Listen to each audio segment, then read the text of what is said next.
Graça e paz, em nome de Jesus, nós estamos iniciando mais um quarto de hora, é isso aí, 15 minutinhos de devocional, 15 minutinhos de oração, 15 minutos de louvor e adoração, 15 minutos de ações de graças, orai sem cessar. A importância de nós desenvolvermos uma disciplina, a importância de nós criarmos justamente essa comunhão, esse relacionamento com Deus. Nós continuamos ainda extraindo desse livro, Propósito na Oração, Edward McKenzie Bondes. Não há pausa para as desoladoras inundações do mundo, dos negócios e da carreira, a não ser a oração. Cristo referiu-se a isso quando nos desafiou a vigiar e orar. Não há corporações pioneiras no Evangelho a não ser na oração. Paulo sabia disso quando declarou: noite e dia insistimos em orar para que possamos vê-los pessoalmente e suprir o que falta à sua fé. 1 Tessalonicenses 3:10. Não há como chegar a um nível elevado de graça sem muita oração e não há como permanecer nessa altitude sem muita oração. Epáfras sabia disso quando estava batalhando por vocês em oração em favor da igreja de Colosso para que continuassem firmes em toda a vontade de Deus. Foi o que Paulo registrou no capítulo 4, verso 12 do livro de Colossenses. A única forma de impedir que nossa oração seja obstruída é estimar a oração em seu grande e verdadeiro valor. Estime-a como Daniel.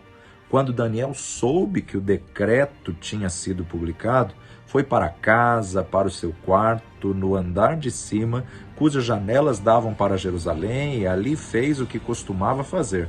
3 vezes por dia ele se ajoelhava e orava, agradecendo ao seu Deus. Daniel capítulo 6, verso 10. Valorize muito a oração.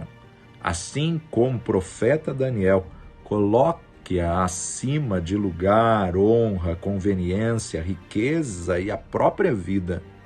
Faça da oração um hábito, assim como Daniel fez o que costumava fazer. Essa frase pode nos dar firmeza e fidelidade na hora do desafio. Há muito nela para remover empecilhos e impor-se sobre as circunstâncias adversas. Um dos enganos mais ardilosos de Satanás é destruir o melhor com algo bom. Trabalho e outros deveres são bons, mas ficamos tão ocupados com eles que podem pressionar e destruir o que há de melhor.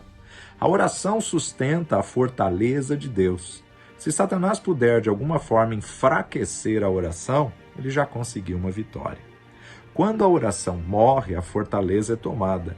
Devemos guardar a oração como o vigia fiel se mantém de guarda, vigiando sem pestanejar.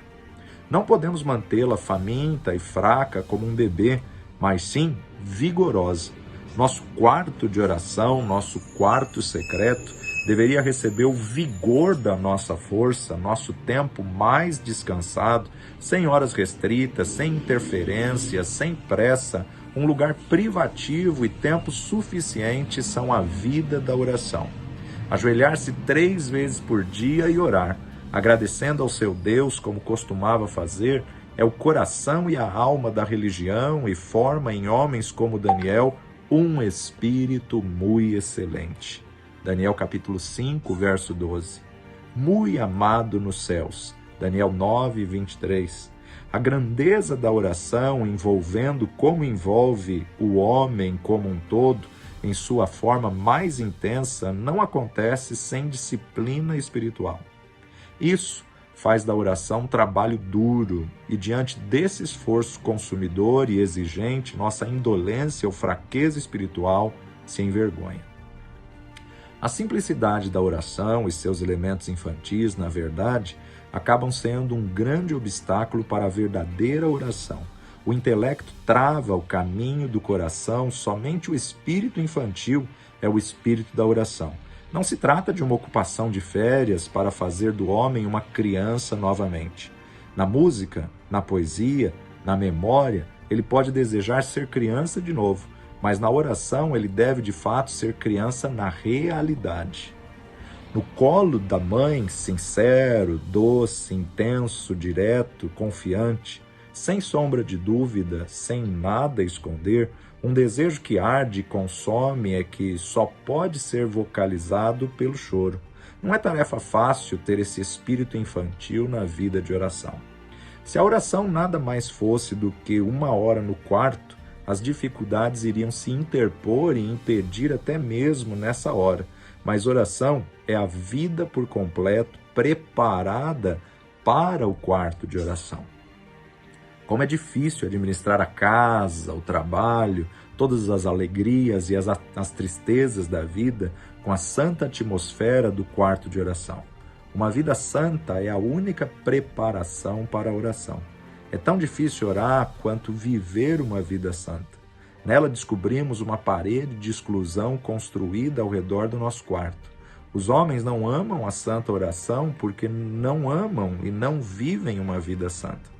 Montgomery estabelece as dificuldades da oração verdadeira ao tratar a sublimidade e a simplicidade da oração. Oração é a forma mais simples de conversa que lábios infantis podem experimentar.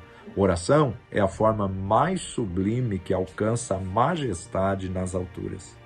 Isso não é apenas boa poesia, mas uma verdade profunda sobre a imponência e simplicidade da oração. A grande dificuldade em alcançar o aspecto exaltado e angelical da oração.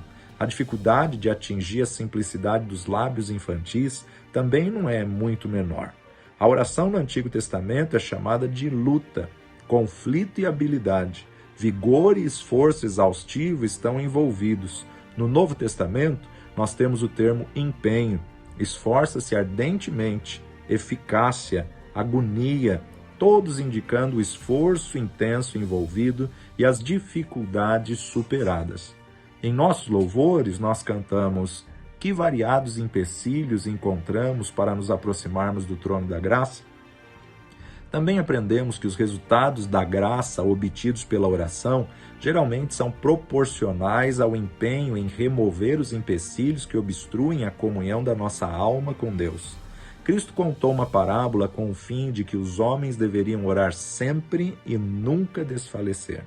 A parábola da viúva persistente ensina sobre as dificuldades da oração, como elas devem ser superadas e o êxito advindo da oração valorosa.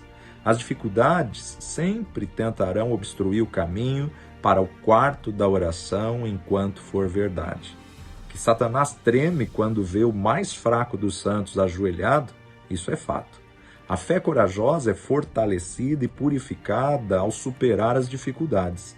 Essas dificuldades apenas guiam os olhos da fé ao grêmio glorioso que há de ser conquistado por quem é bem-sucedido ao lutar em oração. Os homens não devem fraquejar na disputa da oração, mas entregar-se a essa elevada e santa tarefa, resistindo às dificuldades no caminho e desfrutando de uma felicidade ainda maior que tem um anjo com os resultados. Bem disse Lutero, orar bem é estudar bem. Mais do que isso, orar bem é lutar bem, ter lutado com vigor. Orar bem é ter vivido bem. Orar bem é morrer bem. A oração é um dom raro, não é um dom pronto e popular. Oração não é fruto de talentos naturais, é o fruto da fé, da santidade, do profundo caráter espiritual. Os homens aprendem a orar como aprendem a amar. Perfeição na simplicidade, na humildade, na fé, são estes os principais ingredientes. Os novatos nessas graças não são adeptos da oração. Ela não pode ser apoderada por mãos destreinadas. Apenas os graduados na mais elevada escola de arte dos céus podem tocar suas afinadas teclas, elevar seus mais doces e elevados tons. Materiais e acabamentos finos são um requisito. Mestres são uma necessidade, pois simples aprendizes não podem executar a tarefa da oração. O espírito da oração deveria governar nosso espírito e nossa conduta. O espírito do quarto de oração deve controlar nossa vida, ou essa hora ser enfadonha e sem vigor. sempre orando no Espírito, sempre agindo no espírito de oração. É isso que torna forte nossa oração. O espírito de cada momento é o que concede força à comunhão individual. É o que somos fora do quarto de oração que dá vitória ou derrota a esse lugar. Se o espírito do mundo prevalece nas nossas horas fora do quarto, o espírito do mundo prevalecerá nas nossas horas ali. E tudo não passará de uma farsa vã e inútil. Devemos viver para Deus fora do quarto de oração se queremos encontrar Deus ali dentro. Devemos bendizer Deus com uma vida de oração se queremos a bênção dele no quarto da oração. Devemos fazer a vontade de Deus na nossa vida se queremos ter a atenção de Deus no nosso quarto de oração. Devemos ouvir a voz de Deus em público se queremos que Deus ouça a nossa voz em particular. Deus deve ser dono do nosso coração fora do quarto de oração se queremos sua presença no quarto. Se queremos Deus no quarto de oração, Deus deve nos ter fora dele. Não há como orar a Deus a não ser vivendo para Deus. O quarto de oração não é simplesmente um lugar confessional, mas uma hora de santa comunhão, elevada e doce comunicação e intensa intercessão. Os homens orariam melhor se vivessem melhor. Eles receberiam mais de Deus se vivessem uma vida mais obediente e agradável a Deus. Teríamos mais força e tempo para o serviço divino da intercessão se não tivéssemos que gastar tanta força e tanto tempo pagando dívidas antigas e taxas delinquentes.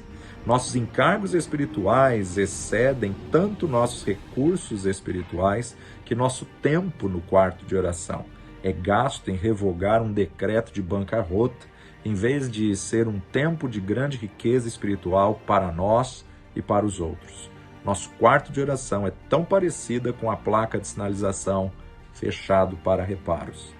Que possamos despertar para uma vida de oração, colocando essa vida em prática, exercitando a comunhão, exercitando a oração, exercitando a cada dia a bênção de Deus através da oração em nome de Jesus. Pai de amor e Deus bendito, graças te damos pela tua fidelidade, pelo teu amor, pela tua graça. Graças te damos por podermos falar contigo, Senhor. Senhor, que a cada dia nós possamos, ó Pai, alcançar, galgar novos limiares da fé, alcançar e galgar novos patamares da fé contigo através da oração. Espírito Santo de Deus, ajuda-nos nas nossas fraquezas, ajuda-nos a orar como convém, sonda-nos e vê se há em nós algum caminho mau e guia-nos pelo caminho eterno. Venha abençoar o teu povo, venha abençoar a tua igreja, venha abençoar cada família, cada lar, cada pedido de oração nós apresentamos diante do teu altar. Socorre-nos, ó Pai, nós suplicamos neste dia. Entra com poder, entra com graça, entra com direção, dá sabedoria ao teu povo, dá sabedoria à tua igreja, Senhor. Ensina-nos a orar, ó Pai. Que possamos colocar em prática essa vida de oração e que a cada dia possamos, ó Pai, ter a certeza de que o Senhor está nos guiando, nos direcionando, nos protegendo, nos livrando e nos abençoando. Transforma as nossas vidas, ó Pai, e aviva o teu Espírito em nós. Aviva a tua obra, manifesta a tua glória, o teu poder, manifesta a tua cura e o teu milagre sobre cada vida, no nome precioso de Jesus. Amém e amém. Aproveite agora os próximos 15 minutos e faça esse tempo de comunhão, de louvor, de adoração. Faça esse período de súplica e de clamor por 15 minutos. Depois 15 minutos de louvor e adoração e 15 minutos de ações de graça. Se você perdeu alguma das nossas devocionais, entra lá na nossa fanpage do facebook.com/Rede Global de Intercessão e também na meu blog www.mentoreadospara-mentorear.com. Não deixe de assistir todos, compartilhar, curtir, colocar um comentário, identificar qual que você ouviu, qual que você foi abençoado. E aquele que você foi abençoado, compartilhe com outras pessoas. Entre também no nosso canal do youtube.com/torreforte, clicando em vídeos, você vai ter acesso a todas essas devocionais, a todo esse conteúdo que nessa semana estamos ainda meditando sobre propósitos na oração de Eduardo McKendry Bonds, da Editora Vida. Valeu demais e até a próxima, em nome de Jesus.